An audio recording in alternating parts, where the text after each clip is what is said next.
Chocolate. Chocolate. Chocolate. From Dame Cacao, I'm Max Gandy, and this is Chocolate on the Road, the show where we explore hot topics surrounding cacao and chocolate cultures around the world. So let's hit the road.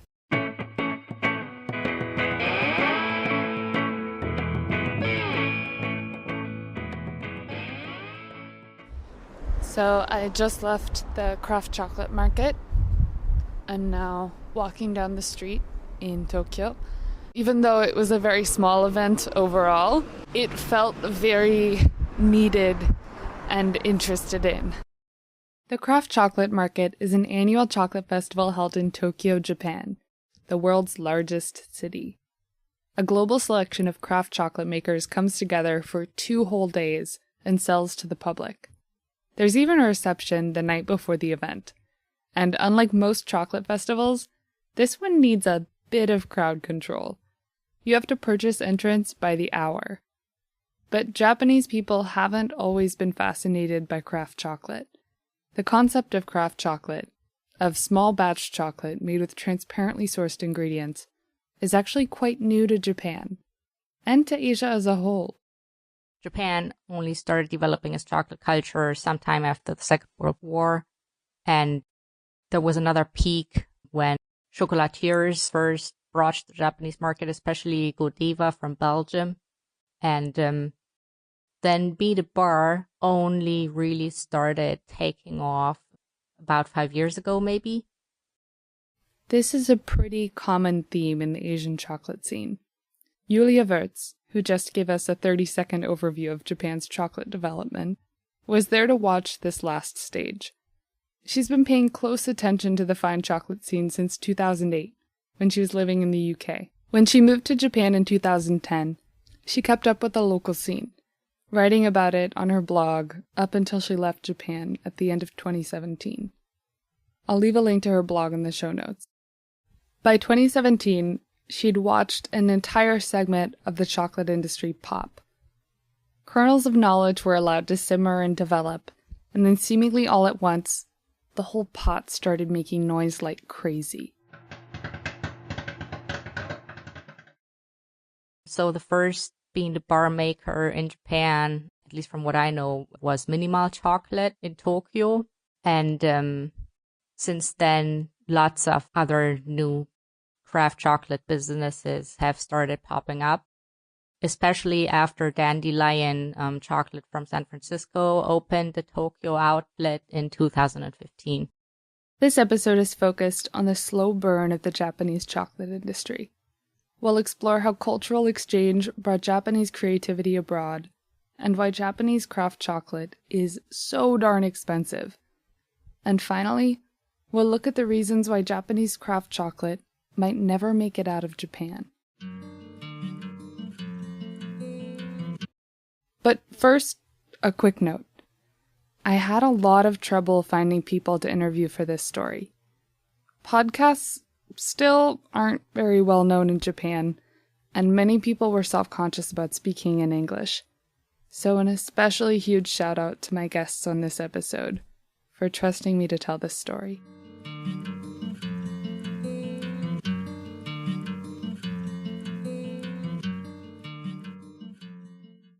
Before Tokyo's Minimal Chocolate opened their doors in 2014, craft chocolate was still a fairly experimental food in Japan.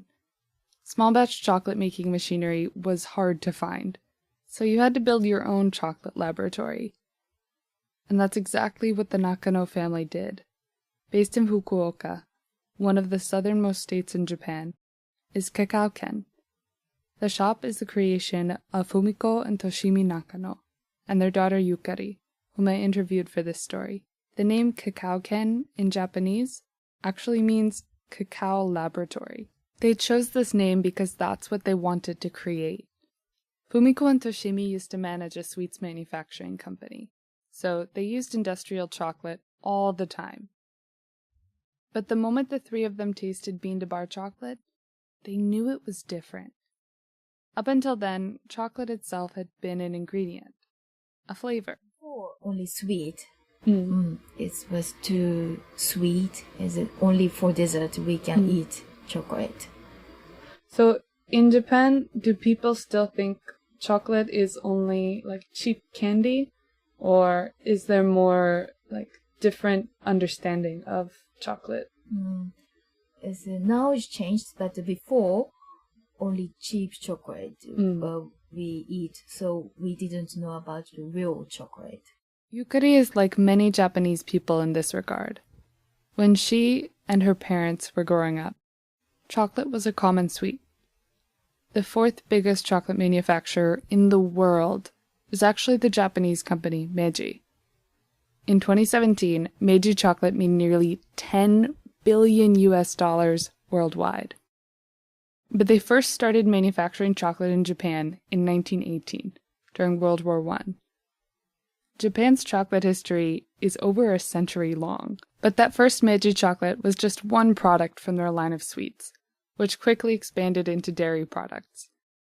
After World War II, Meiji branched into pharmaceuticals, and then infant formula, and then snacks, eventually selling all these products internationally.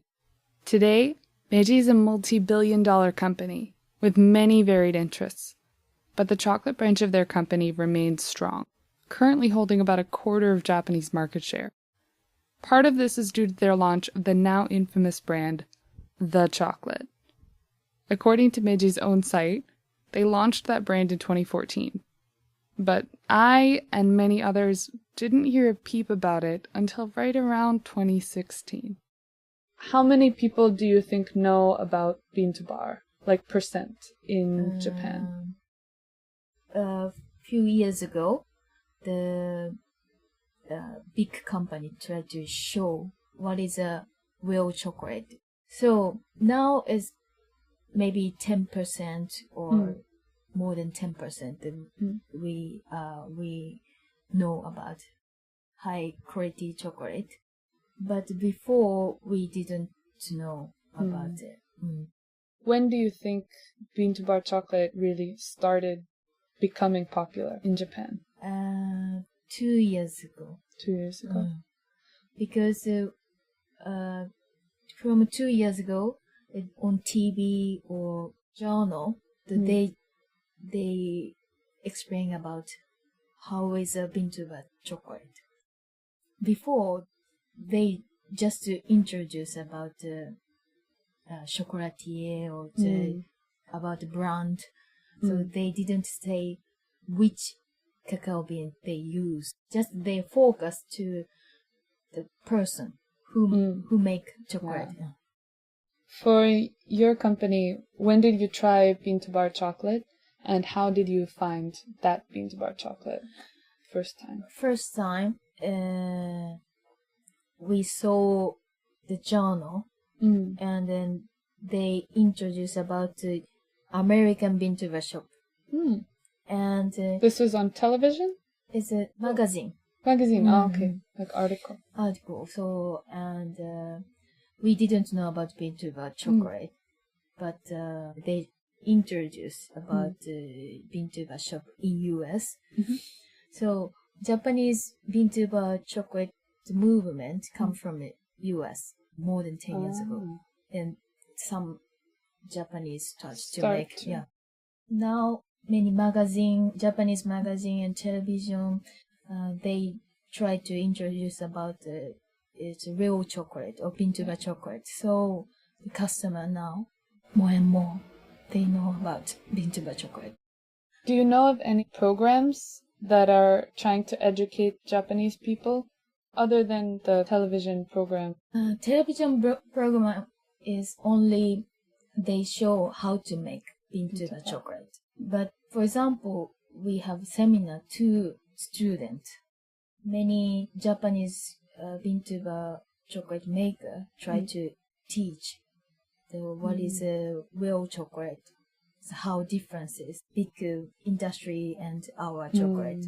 Most seminar in Tokyo, because in Tokyo there are many bean to bar shop, so each shop they try to have a seminar. The first time you ate bean to bar chocolate, was it Japanese bean to bar or imported, international? Japanese bean to bar in Tokyo. So you were in Tokyo, or chocolate was from Tokyo? When we were in Tokyo.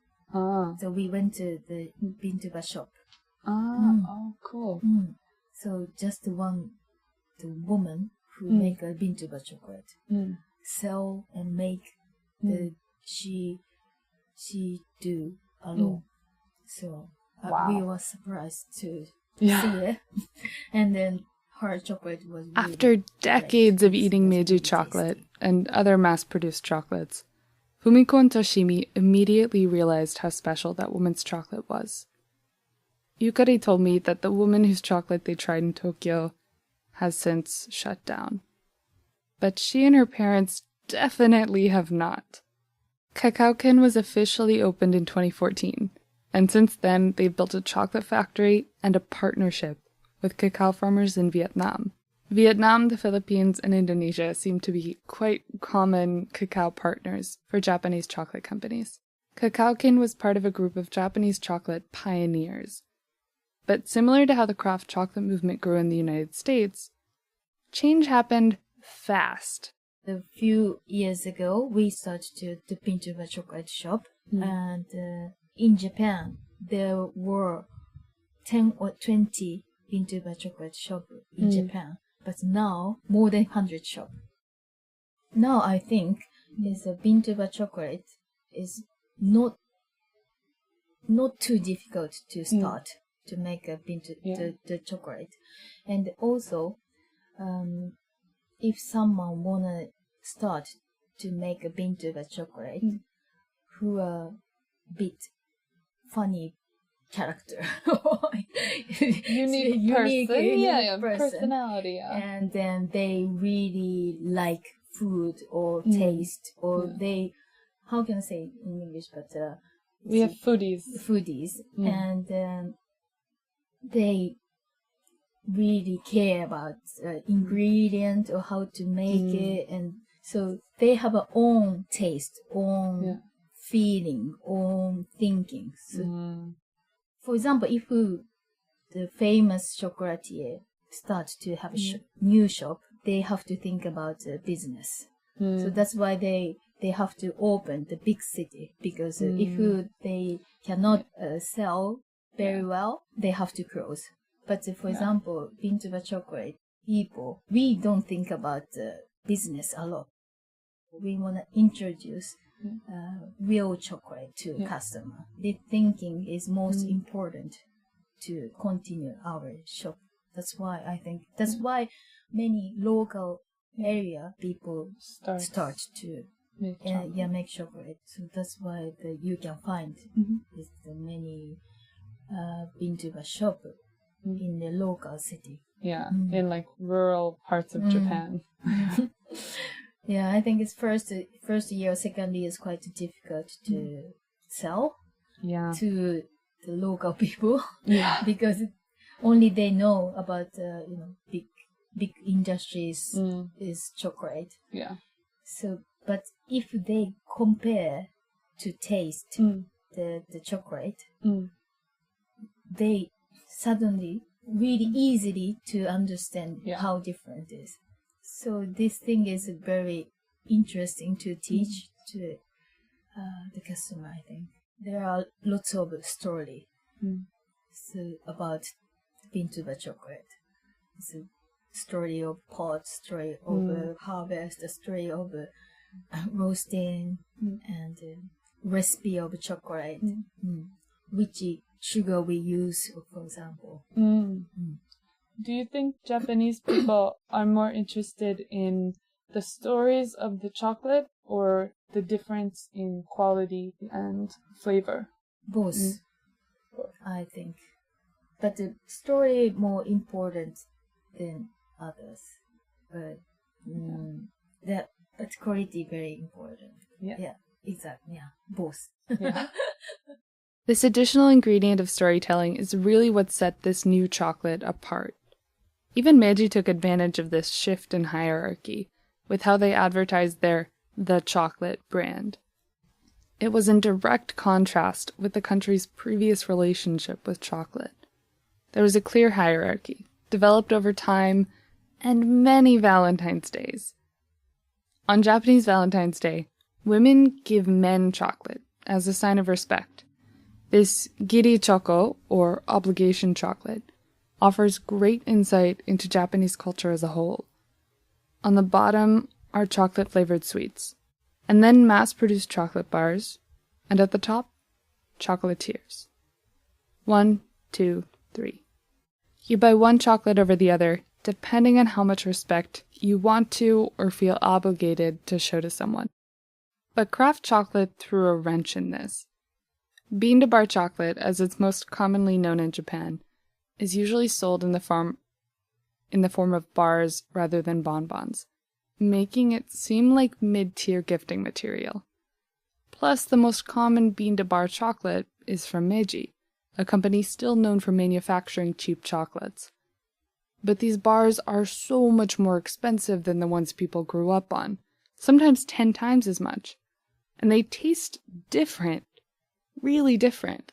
So somewhere between the price difference, storytelling, and changing trends, bean to bar chocolate has shaken up the Japanese chocolate hierarchy.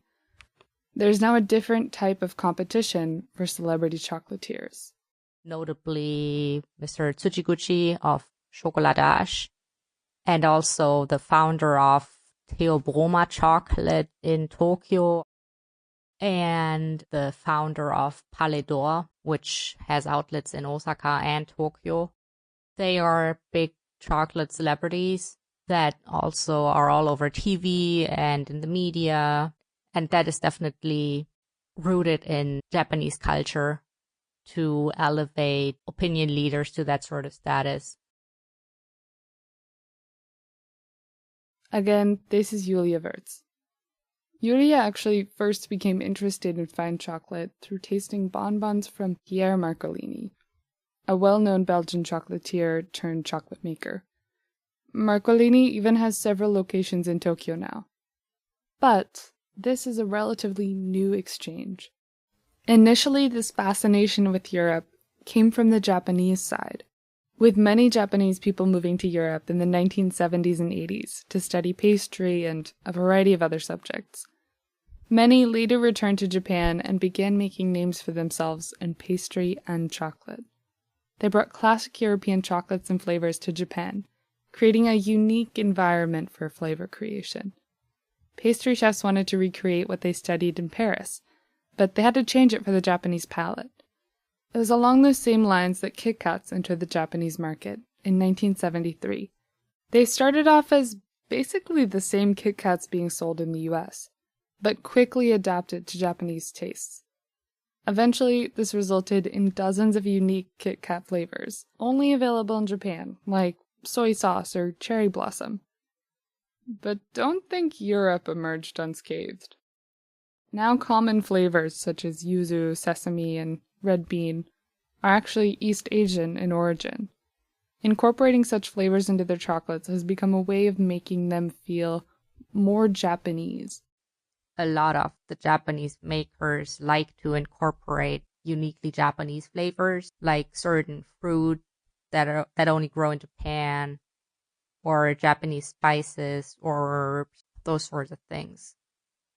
I guess you could say that incorporating those makes a chocolate uniquely Japanese because those are flavors that you can't really find elsewhere. They'll make a lot of products, but for some reason bean to bar makers tend to stay away from making like bonbons and truffles. Yeah, I have definitely observed that as well. And as I've visited a lot of bean to bar makers in Japan, I pretty much know what they offer. I think to some degree, the reason that Japanese bean to bar makers will only focus on bars and steer away from bonbons or other products is obviously a very different skill set that is required to make a bar from beans or to make bonbons. A lot of Japanese bean to bar makers don't have an education in the pastry industry, so they don't have, a chocolatiering degree or something like that.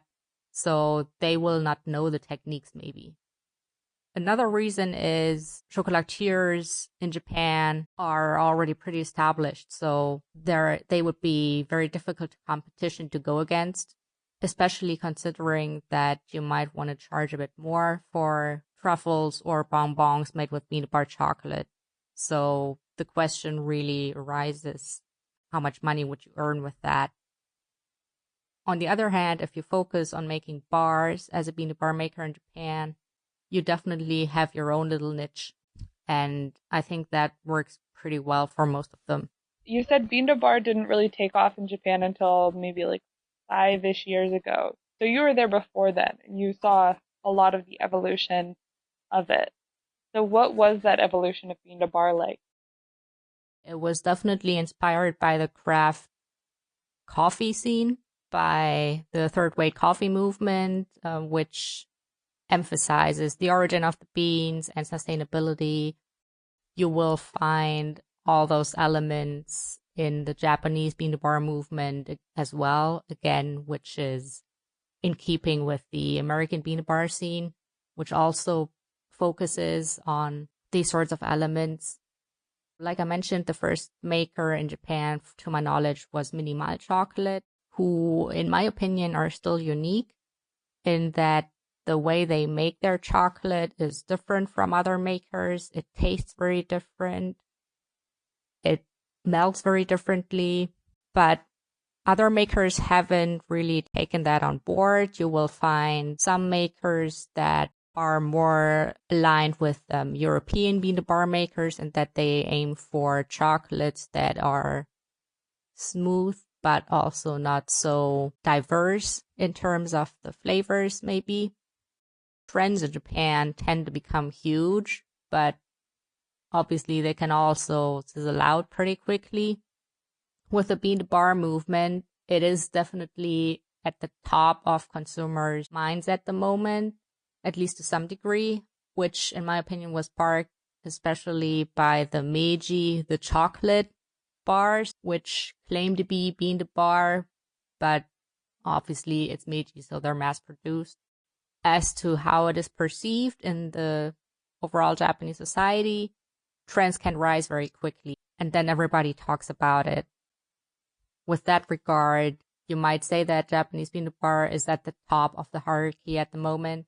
At the same time, I wouldn't really go that far because when it comes to gift giving, which is still the biggest driving factor to purchase chocolate in Japan, then chocolatiers are still at the top of the food chain. Bean to bar is definitely on the rise in Japan, but compared to supermarket level chocolate and candy bars or even chocolatiers, the market share is still very small.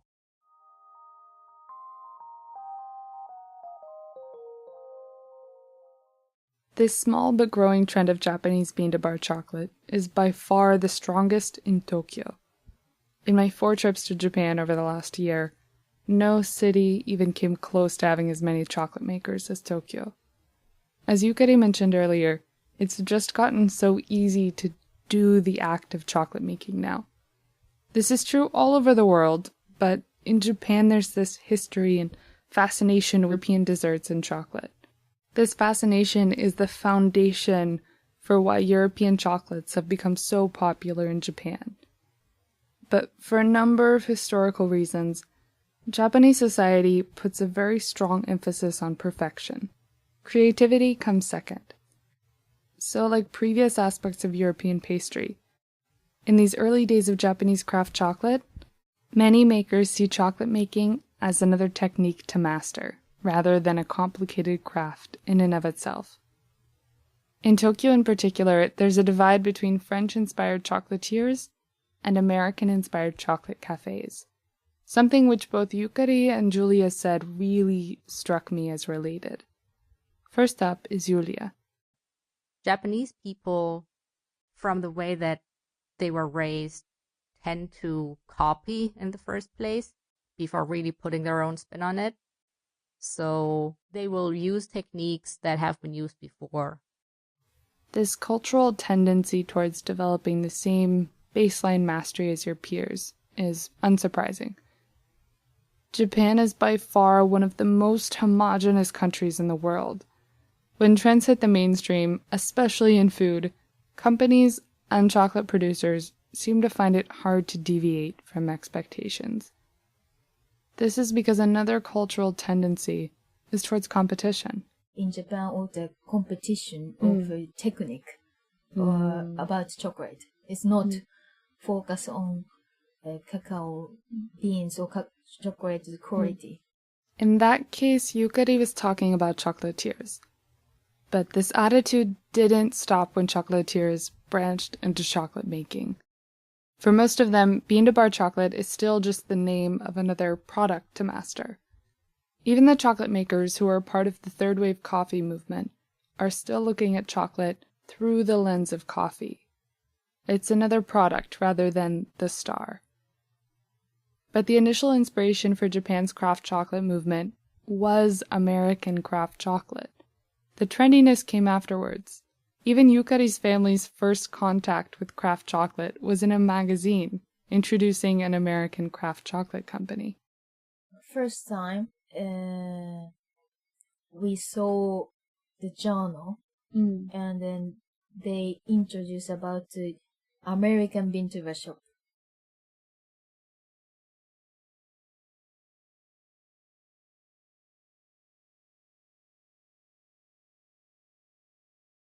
Yukari couldn't remember the name of the company, but it could have been any number of makers. In fact, the summer of 2012 is when I myself stumbled upon the craft chocolate scene.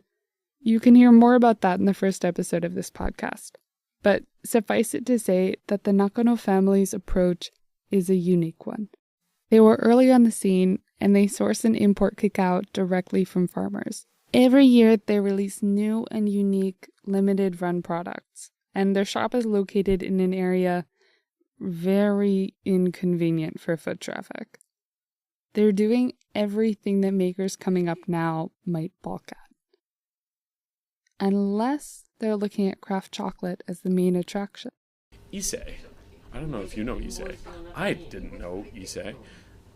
The main thing Issei is known for in Japan is it has dozens of Shinto shrines all over the city that are rebuilt every 20 years from the ground up using the same construction techniques that started 1,500 years ago. Every 20 years, they rebuild dozens, and some of them are the size of a city block, and some of them are the size of this table. To me, it's this fascinating, commitment to craftsmanship that I wish we were that awesome, right? I want to be that awesome, right? And so, as an American, I never would have been do you know where we should go? Issei. Because, Issei is not a place Americans go to. I second that. Americans don't generally go to Issei. But Japanese tourists do. And now, so do Japanese chocolate lovers. Largely due to the effort of one man. I'm Greg D'Alessander. I'm the chocolate sorcerer here at Dandelion Chocolate. So how long have you been with Dandelion? And what was your background before? So I've been with Dandelion now since 2012. Before Dandelion, I was a tech guy. Greg D'Alessander is a presence. He's a sort of liaison between Dandelion US and Dandelion Japan. But as important as his role is, he's not the man whose efforts brought Dandelion east. I'll let Greg tell the story. So what was the Japanese bean-to-bar scene like back in 2015, 2016 when you were scouting and opening the first location here? Well, so to give credit where credit is due, the reason we opened in Japan specifically, we had always seen Japan as a potential expansion opportunity, but we were approached by Seiji, who is the CEO of Dandelion Chocolate Japan, with the opportunity. And so as much as it was one of those things that we said, oh, do you know what would be cool someday is expanding to Japan, when he walked in the shop and talked to us and said, hey, why don't we work together to expand to Japan? We were like, oh, you mean right now? Oh, okay. And so, I think it happened faster than we might have done it on our own because Seiji came in as was such a strong partnership for us. At the time, actually, at the time and now, craft chocolate is booming in Japan. There's so much interest in craft chocolate, and there's so many new chocolate makers sort of popping up that I think the Seiji's main pitch was, you could build Dandelion in Japan, or somebody's going to build something that looks just like Dandelion in Japan. So why don't you just build it? Which is a pretty good pitch. But so when we were looking around, it's kind of like what things looked like. I think a lot of things the Japanese market has is there's a sort of care for craftsmanship. People are willing to spend money on a high-end food product. And I say this because like there's parts of the world where you can make the best product in the world, but we've had our share of Yelp reviews that say things like, the best chocolate I've ever tried, but $6. And you're just like, well, $6 sounds cheap to me for the best thing you've ever tried of anything. Whereas I think in Japan, people are like, oh, it's the best thing. I will pay an unlimited amount of money for it if it really is the best. And so I think the openness to sort of paying for a well-crafted product was really appealing.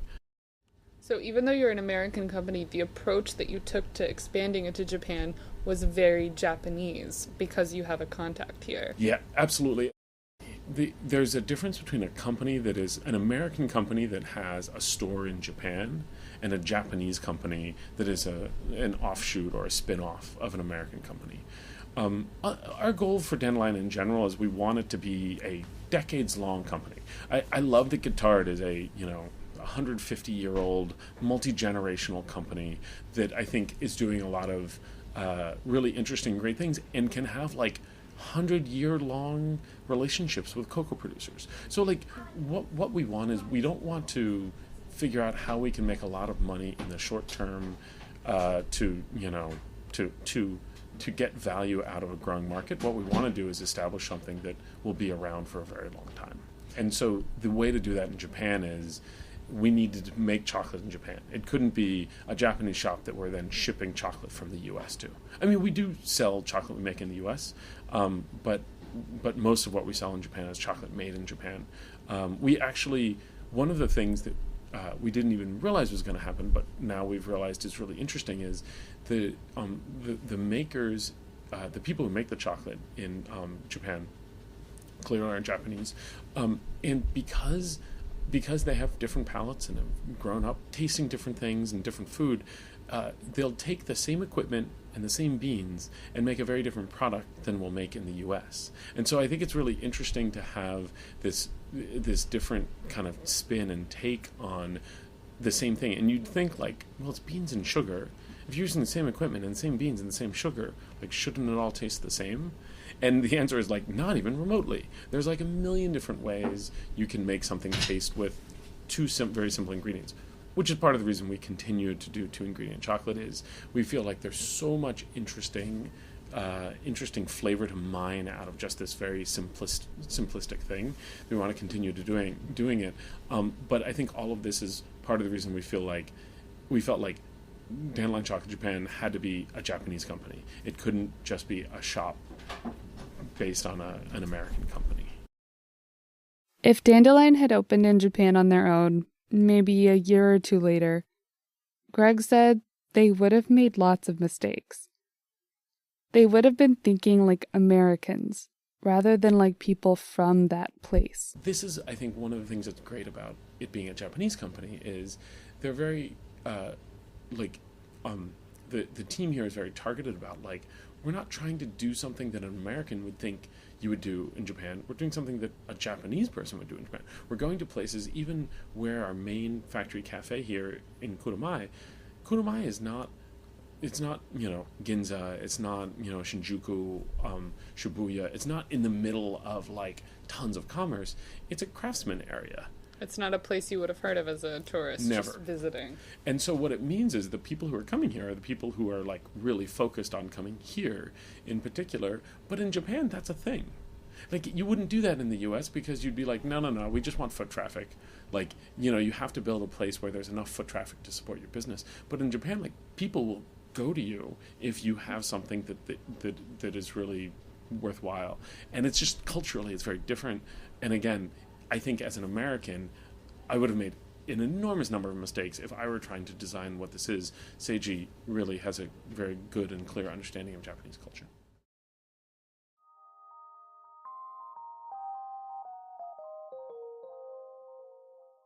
But there are some times when it pays to think differently. Like before there was much cacao available at all in Japan, Yukari and her parents had to get creative. They started looking abroad for answers. Dandelion just had to look back home for a solution. The beans in Japan are very expensive. There is one importer that imports and sells most of the beans in Japan to most craft chocolate makers. And that means everyone's kind of using the same beans, and they're very expensive, which means the bars are very expensive. And this is very different than in the U.S., whereas in the U.S., partially because in the U.S., like a lot of people have direct connections to Central and South America, Africa, etc. And so like a lot of people are getting beans from like someone they know or a friend or a buddy. It happens a little bit in Japan, but not nearly so much as it happens in the U.S. And so in the U.S., I think there's a much wider proliferation of origins and different beans that people are working with, whereas in Japan, there's kind of this set that seems to repeat often because just because there's not as much kind of variety of import, and because the beans are so expensive, the chocolate bars are a lot more expensive here. Importing is an art form, and a lot of people in Japan have just said, we're going to let somebody else take care of the importing, and that means this one company basically does the vast majority of the importing of cocoa beans into Japan. We source for both Dandelion Japan and Dandelion US. And all the beans we source all go to San Francisco, and then we make blended containers that we ship out of Port of Oakland, and then they come into Japan, and then the Dandelion Japan team does the import on those beans.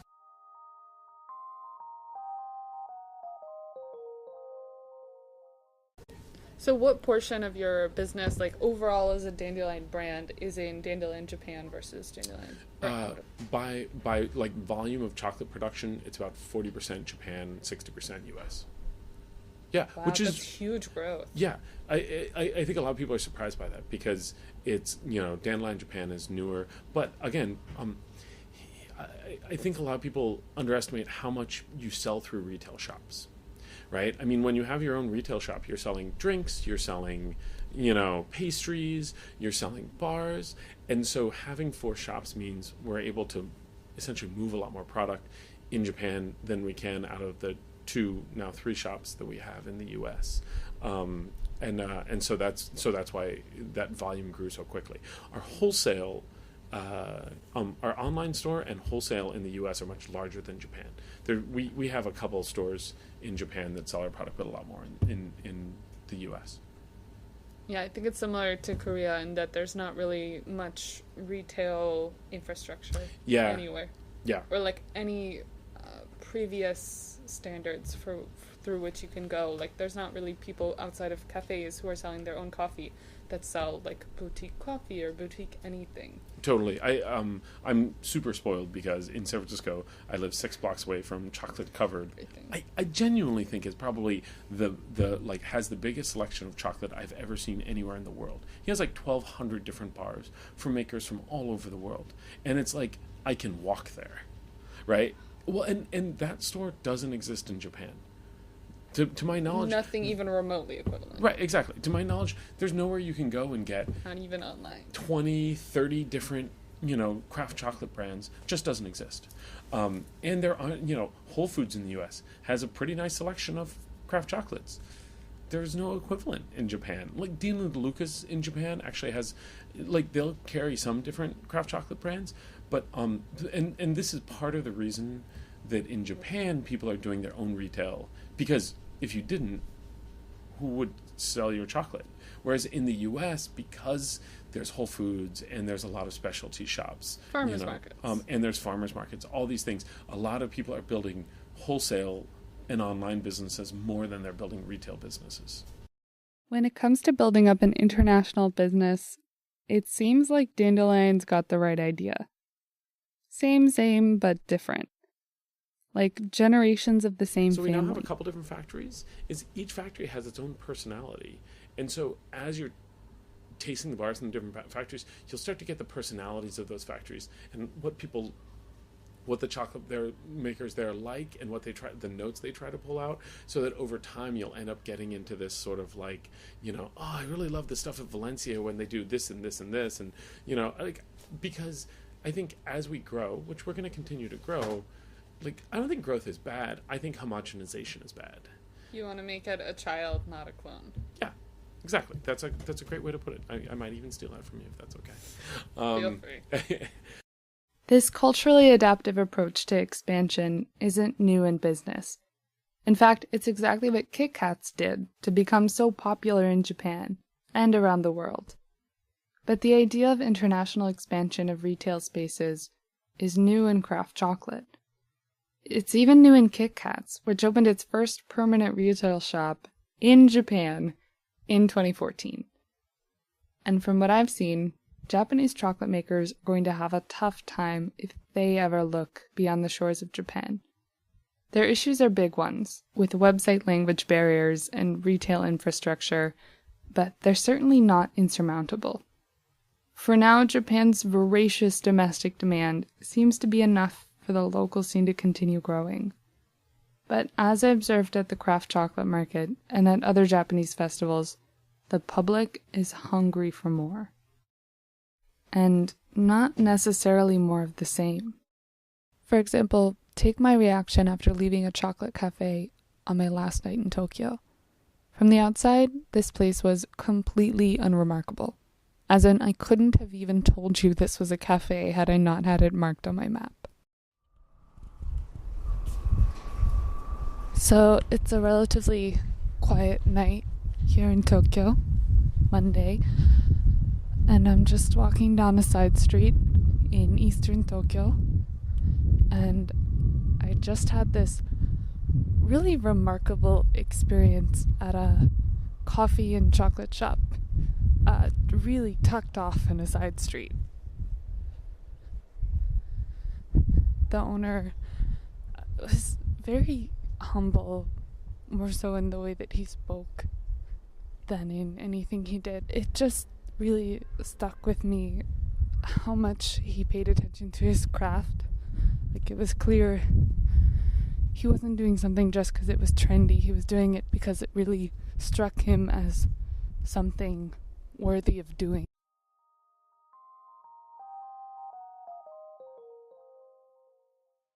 So while Japan's chocolate culture has leapt from mass-produced sweets and imported bonbons to chocolate factories in the countryside, this is not where it ends. Japan's chocolate making and chocolate consumption is on the rise. And honestly, the future is a bit fuzzy. But I have no doubt that there will be more stories of Japanese chocolate ingenuity in future journeys on the road.